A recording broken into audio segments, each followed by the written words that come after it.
आपको बगैर कैलकुलेटर के 11 मल्टीप्लाई बाय 54 करना पड़े तो आप यकीनन ऊपर 11 लिखेंगे, नीचे 54 लिखेंगे और फिर इनको मल्टीप्लाई करना शुरू कर देंगे। लेकिन अगर मैं आपसे ये कहूँ कि आप इसको अपने दिमाग में ही हल करो,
साथ मल्टीप्लाई करना है तो सबसे पहले 2 आ जाएगा, 23 आपस में जमा होंगे, 5 आ जाएगा, फिर 23 का आखिरी डिजिट 3, तो ये लीजिए जवाब आ गया। अगली एग्जाम्पल थोड़ी सी मुश्किल है। 82 मल्टीप्लाई बाय 11, सबसे पहले 8 लिख दें और जब हम इनको आपस में जमा करते हैं तो हमारे पास 10 आ गया। क्या अब हम यहाँ पर 10 लिख देंगे? नहीं, हम सिर्फ 0 लिखेंगे और जो 1 बच गया है उसको 7 वाले हिस्से में जमा कर देंगे और आखिरी डिजिट को उसी तरह नीचे ले आएंगे। 47 मल्टीप्लाई बाय 11, 4 उसी तरह लिख दिया, इनको आपस में जमा किया, 11 आ गया। यहाँ पर दरमियान में हम सिर्फ आखिरी वाला हिस्सा लिखेंगे, 1 लिख दिया और जो 1 बच गया उसको अगले में जमा करवा देंगे, यानी कि अब ये 4 5 बन चुका है और 7 को उसी तरह एंड पे लिख देंगे। इससे आप 2 से बड़े नंबर को भी मल्टीप्लाई करवा सकते हैं। अब एग्जांपल देखते हैं बड़ी वैल्यू की। अगर आपने इस वैल्यू को 11 के साथ मल्टीप्लाई करवाना है तो हम यहाँ पर उसी तरह 5 को सबसे पहले लिख देंगे, फिर पहले हिस्से को दूसरे के साथ जमा करवाएंगे तो ये बन गया 7 लिख देंगे, फिर उसके बाद दूसरे हिस्से को तीसरे हिस्से के साथ जमा करवाएंगे, ये बन गया 6, तो हम यहाँ पर 6 लिख देंगे और फिर जब हम आखिरी हिस्से पर पहुँच जाएं तो आखिरी हिस्से को उसी तरह नीचे लिख देंगे, यानी कि हमारे पास जवाब आ गया 5764। अब लास्ट एग्जाम्पल हम किसी बहुत बड़ी वैल्यू को जमा करवा के देखते हैं। हमारे पास वैल्यू है 354271। यहाँ सबसे पहले 3 उसी तरह आ गया, फिर पहले हिस्से को दूसरे के साथ जमा किया तो 8 आ गया, फिर दूसरे हिस्से को तीसरे के साथ जमा किया तो 9 आ गया, तीसरे हिस्से को चौथे के साथ जमा किया 6 आ गया, चौथे को पांचवें के साथ जमा किया 9 आ गया, पांचवें को छठे के साथ जमा किया 8 आ गया और आगे अब कोई हिस्सा नहीं बचा तो लास्ट वाला हिस्सा उसी तरह आ गया। अगर आपको इन दोनों को मल्टीप्लाई करवाना पड़ जाए तो आप जरूर ये वाला मेथड फॉलो करेंगे। अगर आपने यही काम करना हो तो मैं आपको इसकी एक आसान ट्रिक बताने वाला हूँ। सबसे पहले आप पहली वैल्यू के पहले डिजिट को दूसरी वैल्यू के पहले डिजिट के साथ मल्टीप्लाई करें। 2 मल्टीप्लाई बाय 1 2 आ गया तो ये लिख दें। उसके बाद आप दूसरे डिजिट को दूसरे डिजिट के साथ मल्टीप्लाई करें। 3 मल्टीप्लाई बाय 2 6 आ गया। अब आप दरमियान में एक हिस्से की जगह छोड़ दें। अब हमने पहला और आखिरी डिजिट मालूम कर लिया है, अब हमने इसके दरमियान वाला डिजिट मालूम करना है। इसके लिए आप पहली वैल्यू के पहले डिजिट को दूसरी वैल्यू के आखिरी डिजिट के साथ मल्टीप्लाई करें। 2 multiply by 2 is equal to 4। अब हमको इसको इसके साथ मल्टीप्लाई करना है, यानी कि 3 मल्टीप्लाई बाय 1 ये 3 आ गया। 4 और 3 को जमा करके दरमियान में लिख देंगे तो ये हमारा जवाब आ गया। आप इस ट्रिक की 4-5 दफ़ा जब प्रैक्टिस करेंगे तो उसके बाद आप इस काबिल हो जाएंगे कि आप अपने दिमाग में ही सारी कैलकुलेशन कर लिया करेंगे। 31 मल्टीप्लाई बाय 22, पहले डिजिट को पहले के साथ मल्टीप्लाई किया, जवाब आ गया 6 लिख दें। दरमियान में एक डिजिट की जगह छोड़ दें और फिर दूसरे डिजिट को दूसरे के साथ मल्टीप्लाई करें। 1 मल्टीप्लाई बाय 2 लिख दें।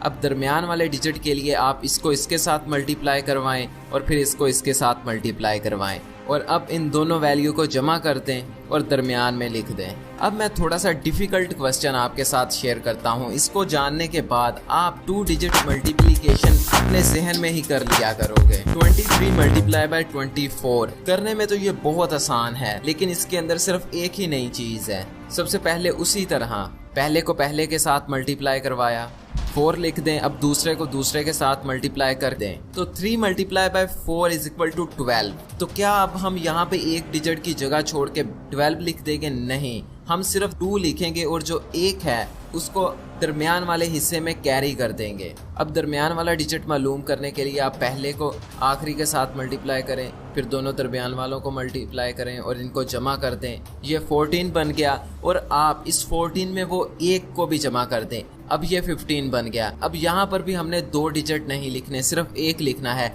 यहाँ पे अब हम 5 लिखेंगे और 1 को अगले वाले हिस्से के साथ जमा कर देंगे। तो ये जवाब आपका आ चुका है। इस मेथड पर आप प्रैक्टिस करेंगे तो एकदम सीख जाएंगे। लेकिन जो अगला मेथड है, इससे एक 8 साल का बच्चा भी बड़ी आसानी के साथ बड़े से बड़े हिस्से की मल्टीप्लिकेशन कर सकेगा, और वो भी बहुत आसानी के साथ। हमारे पास एक सवाल है 31 मल्टीप्लाई बाय 12। सबसे पहले आपने 3 के लिए 3 लाइंस लगा देनी है और उसके बाद 1 के लिए 1 लाइन लगा देनी है, और फिर 12 की दूसरी जानिब आपने 1 के लिए 1 लाइन लगा देनी है और 2 के लिए 2 लाइनें लगा देनी है। अब हमने देखना है कि हमारी लाइनें कहाँ कहाँ पर इंटरसेक्ट कर रही हैं, एक दूसरे को कहाँ कहाँ पर काट रही हैं। सबसे पहले ये लाइन 2 जगह पे मिल रही है तो हमने 2 लिख देना है। उसके बाद हमने दरमियान वाली लाइनों को काउंट करना है, ऊपर वाली भी और नीचे वाली भी। तो टोटल 7 बन गया, हम यहाँ पर 7 लिख देंगे। और फिर इसी तरह इनको काउंट कर लेना है। ये 3 जगह पे टकरा रही हैं, तो ये लीजिए, ये आ गया आंसर। ये बस इतना ही आसान है। जब आप इसको प्रैक्टिस करेंगे तो आप कुछ ही लाइनें खींचेंगे और बड़ी बड़ी मल्टीप्लिकेशंस कर देंगे। अब हमने 22 को मल्टीप्लाई करना है 23 के साथ। सबसे पहले हम 22 की लाइनें उसकी ऑपोजिट डायरेक्शन में लगा देते हैं। 2 लाइनें, थोड़ा सा फासला छोड़ के 2 लाइनें। अब इसी तरह हम 23 की लाइनें भी लगा देते हैं, 3 लाइनें और फिर फासला छोड़ के 2 लाइनें। अब हम फिर से काउंट करेंगे इन लाइनों ने आपस में कितनी बार काटा है। 6 आ गया। फिर हमने दरमियान वाले सारे डॉट्स को जमा किया तो हमारे पास 10 आ गया। अब यहाँ पर हम 10 नहीं लिखेंगे, बल्कि 10 का सिर्फ आखिरी डिजिट यानी कि 0 लिखेंगे और जो 1 है वो अगली वाली वैल्यू में जमा कर देंगे। और अगली वाली वैल्यू में काटा है 4 बार और इसमें 1 को जमा करेंगे 5 बार बन गया। तो ये लीजिए, आपका आंसर आ गया। मुझे पता है ये ट्रिक आपको बहुत अच्छी लग रही है, इसलिए अभी